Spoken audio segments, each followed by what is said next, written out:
100కు పైగా దీర్ఘకాలిక సమస్యలకు ఎటువంటి ఆపరేషన్ దుష్ప్రభావాలు లేకుండా హోమియోపతి చికిత్స.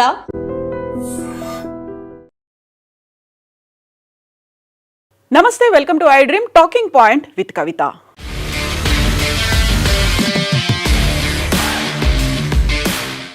Ban corruption, not connection.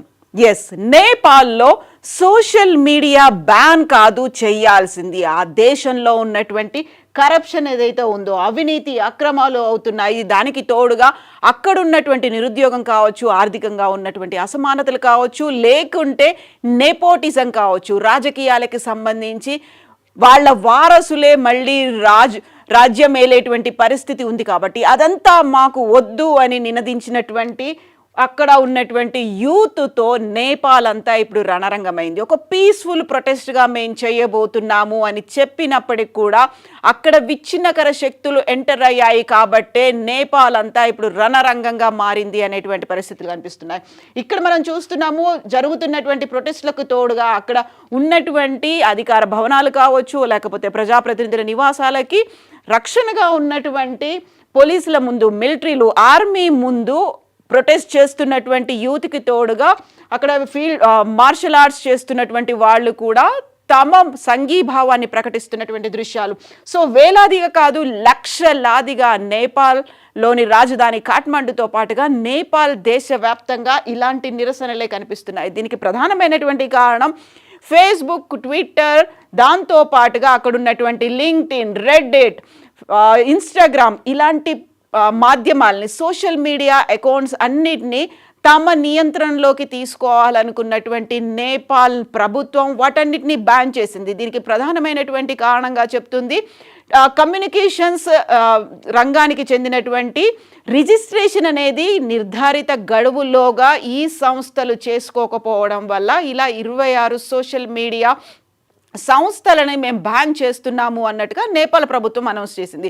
అయితే వాటన్నిటినీ తమ ఆధీనంలోకి తీసుకోవాలని నియంతృత్వ ధోరణి కనిపిస్తోంది అనేటువంటి ఉద్దేశంతో సుదాన్ గురుంగ్ అనేటువంటి ఒక స్వచ్ఛంద సేవా సంస్థ నడుపుతున్నటువంటి కార్యకర్త ఇచ్చినటువంటి పిలుపు. అందులోనూ ప్రధానంగా మనకు సోషల్ మీడియా ఎంతలా ఉపయోగపడుతుంది, మనం మన సమాచారాన్ని చేరవేసుకోవడానికే కాదు, ఇంకొకరికి సహాయపడడానికి కూడా సోషల్ మీడియా ఉపయోగపడుతుంది. అలాంటి సోషల్ మీడియాని ప్రభుత్వం బ్యాన్ చేసింది. అందుకని మన నిరసనగా అది కూడా చాలా పీస్ఫుల్ ప్రొటెస్ట్ చేస్తూ ఒక ప్రాంతంలో మనమందరము కలుద్దాము అంటూ సుదాన్ గురుంగ్ ఇచ్చినటువంటి పిలుపుకి అక్కడికి కాలేజ్ స్టూడెంట్స్ అలాగే స్కూల్ స్టూడెంట్స్ కూడా తమ యూనిఫామ్లు, స్కూల్ బ్యాగ్స్తో పాటుగా బుక్స్తో అక్కడికి చేరుకున్నప్పటికీ వాళ్ళు చేస్తున్నటువంటి ఉద్యమం జెన్ జీ మూమెంట్గా చెప్తున్నటువంటి ఆ ఉద్యమంలో విచ్ఛిన్నకర శక్తులు ఎంటర్ అయ్యాయి. కాబట్టే ఇంతటి దారుణమైనటువంటి పరిస్థితులు ఇప్పుడు కనిపిస్తున్నాయి. నేపాల్ నగరం అంతా కూడా ఇంక్లూడింగ్ సోషల్ మీడియాని బ్యాన్ చేయాలని చెప్పినటువంటి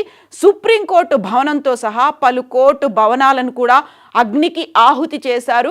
అటు రాష్ట్రపతితో పాటుగా అక్కడ ఉన్నటువంటి ప్రధానమంత్రులు కావచ్చు, ప్రతిపక్ష నాయకులు కావచ్చు, కేంద్ర మంత్రులు, ఎంపీలు, వీళ్ళందరి నివాసాలు ప్రతిపక్షమా లేకుంటే ప్రభుత్వ పక్షమా ఇలాంటిది ఏది చూడకుండా ప్రతి అధికార ప్రతినిధితో పాటుగా అధికారిక భవనాలకి సంబంధించి నిప్పు పెడుతున్నారు. అక్కడ ఉన్నటువంటి ఆస్తుల్ని ధ్వంసం చేస్తున్నారు. దీనికి ఇప్పుడు జెన్జీ మూమెంట్తో పాటుగా ఇంకొక మూమెంట్ కూడా మొదలైంది. అందులో stop nepotism in politics, nepo కిడ్స్ని బ్యాన్ చేయాలి, నెపో బేబీస్ని ఇక్కడికి రాకుండా చేయాలి. రాజకీయాలనేవి లేకుంటే ప్రభుత్వం అనేది పాలన కేవలం కొన్ని కుటుంబాలకి మాత్రమే పరిమితమైంది, అది కాదు మాకు కావాల్సింది అనేటువంటి ఒక ఉద్యమం జెన్జీ మూమెంట్తో పాటుగా బ్యాన్ నెపో కిడ్ మూమెంట్ అనేది కూడా యాడ్ అవడంతో ఇప్పుడు దేశవ్యాప్తంగా దగ్ధం అవుతోంది. అక్కడ రక్తసిక్తమైనటువంటి పరిస్థితులు కనిపిస్తున్నాయి. జరుగుతున్నటువంటి అల్లర్లలో 22 మంది చనిపోయారు, 300 మందికి పైగా గాయపడ్డారని ఇప్పటికైతే అధికారికంగా వస్తున్నటువంటి సమాచారం. ఈ అల్లర్ల నేపథ్యంలోనే ప్రధానమంత్రి ఓలీ రాజీనామా చేశారు. అక్కడి నుంచి ఆయన పారిపోతారు, దుబాయ్కి వెళ్ళిపోతారు అనేటువంటి వార్తలు కూడా వినిపిస్తున్నాయి. ఇక మరోవైపు ఇంత పెద్ద ఎత్తున అల్లర్లు జరుగుతూ ఉండడంతో అక్కడున్నటువంటి మంత్రులని కూడా వీధుల్లో అలాగే ఎక్కడ పడితే అక్కడ వారిని తరిమి కొడుతున్నటువంటి దృశ్యాలు కూడా కనిపిస్తున్నాయి. వీరి నుంచి బయటపడడానికి అక్కడ ఉన్నటువంటి మంత్రులు లేకుంటే అధికారులకు సంబంధించి అప్పటికప్పుడు రెస్క్యూ టీమ్స్ అలర్ట్ అవుతున్నాయి. ఆర్మీ కూడా రంగంలోకి దిగింది. వారిని హెలికాప్టర్లలో సురక్షితమైనటువంటి ప్రాంతాలకి, బంకర్లకి తరలిస్తూ ఉన్నారు. ఇలాంటి ఉద్రిక్తమైనటువంటి వాతావరణంలో ఇక్కడ ప్రస్తుతం మనం చూస్తున్నాము. ఇలా ఈ విజువల్లో పరిగెత్తుతున్నటువంటి వ్యక్తి, కింద పడిపోయినటువంటి వ్యక్తి కేంద్ర మంత్రి, ఆర్థిక శాఖ మంత్రిని కూడా పట్టుకొని కొడుతున్నటువంటి దృశ్యాలు మనం ఇక్కడ చూస్తున్నాం. ఇలా ఏ ఒక్కరిని వదిలిపెట్టకుండా అధికారిక భవనాలే కావచ్చు, ప్రభుత్వంలో ఉన్నటువంటి ప్రజాప్రతినిధులు కావచ్చు, వాళ్ళందరినీ ఇలా వీధుల వెంట పరిగెత్తిస్తూ కొడుతూ లేకపోతే వాళ్ళ బట్టలు చింపుతూ నానా హంగామా చేస్తున్నటువంటి అక్కడ ఉద్యమకారులు కనిపిస్తున్నారు. కాకపోతే పీస్ఫుల్గా జరగాల్సినటువంటి ఒక ప్రొటెస్ట్ కాస్త విచ్ఛిన్నకర శక్తుల చేతుల్లో పడింది కాబట్టి అది దారి తప్పింది అనేటువంటి మాట సుదాన్ గురుంగ్ చెప్తున్నప్పటికీ కూడా అది తీవ్రమైనటువంటి రూపం దాల్చింది. ఇలాంటి పరిస్థితుల్లే మన ఇరుగు పొరుగు ఉన్నటువంటి దేశాల్లో కూడా కనిపించాయి. 2022లో శ్రీలంకలో కూడా ఇలాంటి పరిస్థితి కనిపించింది. ఆ తర్వాత బంగ్లాదేశ్లో ఆ పరిస్థితి కనిపించింది. ఇప్పుడు ప్రస్తుతం నేపాల్లో కూడా కనిపిస్తుంది. అక్కడ ఉన్నటువంటి అవకతవకలు కావచ్చు, అక్రమాలు కావచ్చు, లేకపోతే ఒక పారదర్శకత లోపించడం అనేది, దీంతో పాటుగా అక్కడున్నటువంటి యువతకి నిరుద్యోగం, ఉద్యోగ అవకాశాలు లేకపోవడం, ఇవన్నీ కూడా ఒకదానికొకటి యాడ్ అయిన తర్వాత ఇలాంటి ఉద్రిక్తకరమైనటువంటి పరిస్థితులు ఏర్పడ్డాయి. అండ్ మేము ఇక్కడ చాలా క్లియర్గా ఎవరైతే గాయపడ్డారో, ఎక్కడైతే అగ్నికి అవుతున్నటువంటి భవనాలు ఉన్నాయో, లేకుంటే మరణించిన వారి విజువల్స్ని మేము చూపించదలుచుకోలేదు. ఎందుకంటే అది మీడియా ఎథిక్స్కి వ్యతిరేకంగా ఉంది కాబట్టి వాటన్నిటిని మేము చూపించదలుచుకోలేదు. కాకపోతే అక్కడ ఉన్నటువంటి వేరీ అవర్ ట్యాక్స్ మనీ, మేము కట్టినటువంటి డబ్బంతా ఎక్కడ పోతోంది అనేటువంటి నిరసనకారులు, ఉద్యమకారులు నేపాల్లో రోడ్ల మీదకి వెల్లువలా వచ్చినటువంటి దృశ్యాలు అయితే కనిపిస్తున్నాయి. గతంలో నేపాల్కి సంబంధించి చూసుకుంటే నేపాల్లో రాచరిక వ్యవస్థే కనిపించేది. రాజులే నేపాల్ని రాజ్యమేలే వాళ్ళు, వారి ఆధ్వర్యంలోనే ప్రభుత్వం కూడా నడిచేది. ఆ తర్వాత అది కాస్త మెల్లిమెల్లిగా మావోయిజం వైపు వెళ్ళింది. ఆ తర్వాత ప్రజాస్వామ్యం వైపు వస్తుంది అనుకున్న దశలో ఇప్పుడు సడన్గా మేము కమ్యూనిస్టులము అనేటువంటి భావన కూడా కలుగుతోంది. ఒకప్పుడు హిందూ దేశంగా ఉన్నటువంటి నేపాల్ని హిందూ దేశం కాస్త పేరు మార్చి మేము సెక్యులర్ అని చెప్పినప్పటికీ కూడా అది సెక్యులర్ భావనలు కాకుండా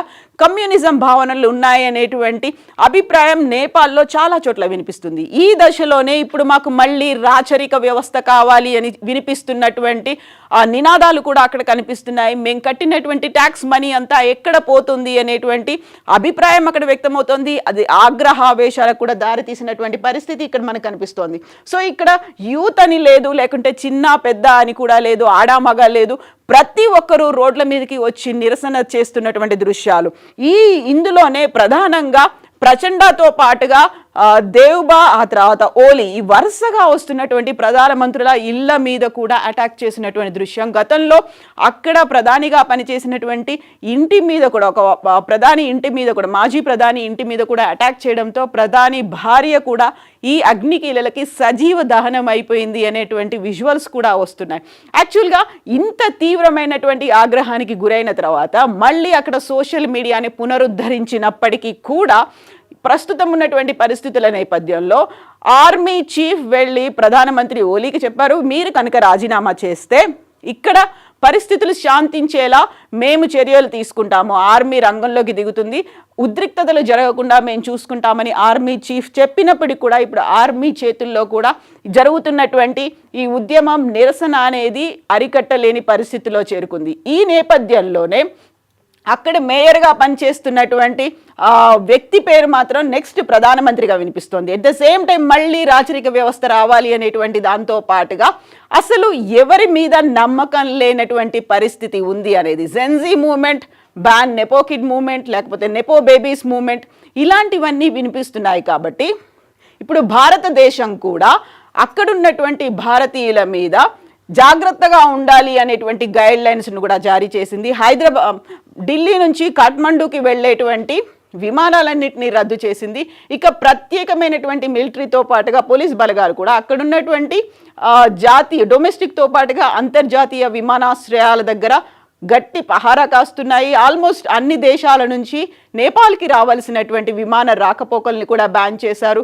మిగతా ఆస్తులన్నీ ధ్వంసమైపోయాయి. అటు కోర్టు హాల్ దగ్గర నుంచి ప్రతి ఒక్క భవనం, అధికారిక నివాసాలు, అధికారిక భవనాలు అన్ని దగ్ధమైపోతున్న నేపథ్యంలో ఉన్నటువంటి విమానాశ్రయాలనైనా కాపాడుకోవాలి అనే ఉద్దేశం ఇప్పుడు అక్కడ ఉన్నటువంటి రష్యాతో అక్కడ ఉన్నటువంటి ఆర్మీ అండ్ మిలిటరీ పోలీసులు జాగ్రత్త చర్యలు తీసుకుంటున్నారు. ఇక అక్కడ ఉన్నటువంటి భారతీయులకు సంబంధించి వాళ్ళెవరూ రోడ్ల మీదకి రావద్దు, సురక్షితంగా ఇళ్లలోనే ఉండాలి అనేటువంటి ఆదేశాలని కూడా భారతదేశ ప్రభుత్వం ఒక గైడ్లైన్స్ని జారీ చేసింది. అక్కడ ఉన్నటువంటి ప్రస్తుతం ఉన్నటువంటి పరిస్థితుల్ని ఎప్పటికప్పుడు అంచనా వేస్తోంది. యాక్చువల్గా ఇంత పెద్ద స్థాయిలో ఉద్యమం జరగడం శ్రీలంకతో పాటుగా బంగ్లాదేశ్ తర్వాత ఇప్పుడు నేపాల్కి సంబంధించి ప్రతి చోట కూడా ఇదే రాచరిక వ్యవస్థ అనేది కనిపిస్తుంది, లేకుంటే నెపోటిజం ఇన్ పాలిటిక్స్ అనేది కనిపిస్తున్నాయి.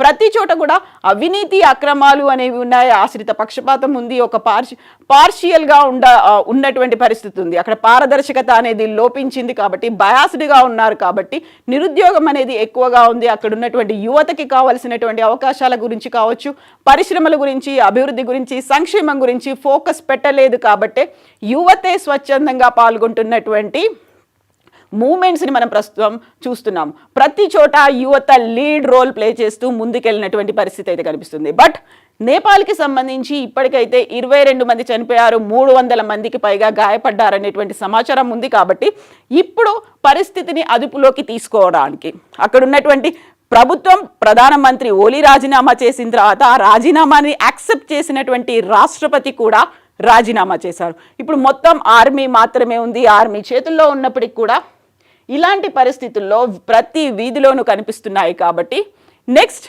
తక్షణంగా ముందుకొచ్చి ఎవరైతే ఒక శాంతించేటువంటి ప్రయత్నాలు చేస్తారో, యాక్చువల్గా ఇమ్మీడియట్గా ప్రభుత్వ ఏర్పాటు అనేది కూడా ఉండాలి. రాజ్యాంగ సంక్షోభం కూడా జరుగుతోంది కాబట్టి అక్కడ ఉన్నటువంటి ప్రభుత్వం ఇప్పుడు క్రైసిస్లో పడిపోయింది, నేపాల్ క్రైసిస్లో పడిపోయింది కాబట్టి వారిని శాంతింపచేసేటువంటి ప్రయత్నాలు కూడా మొదలు పెట్టాల్సినటువంటి అవసరం ఉంది.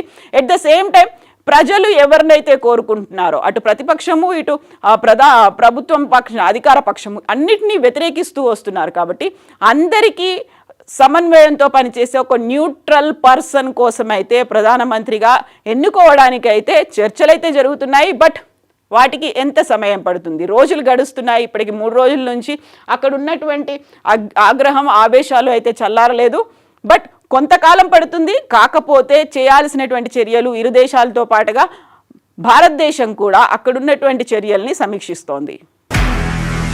నిజంగా ప్రస్తుతం ఉన్నటువంటి సమాజం దేనికి ప్రయారిటీ ఇస్తుంది? ఆర్థిక సంబంధాల చుట్టూ మాత్రమే తిరుగుతోంది. మళ్ళీ ఎన్నికలంగానే చాలా విరక్తి కలుగుతాను. మంచి అనిపిస్తుంది కదా, లేడీస్ కూడా ఛాలెంజింగ్ జాబ్స్ చేసినప్పుడు చాలా బాగుంటది. ట్రాఫిక్ అసిస్టెంట్స్ గా నియమించిన ట్రాన్స్జెండర్స్ అందరితో సాల్యూట్ చేయించుకుంటున్నారు. ఫుడ్ డెలివరీ ఇవ్వటానికి వెళ్ళినటువంటి డెలివరీ బాయ్ అనిల్ పై కళ్ళ ముందు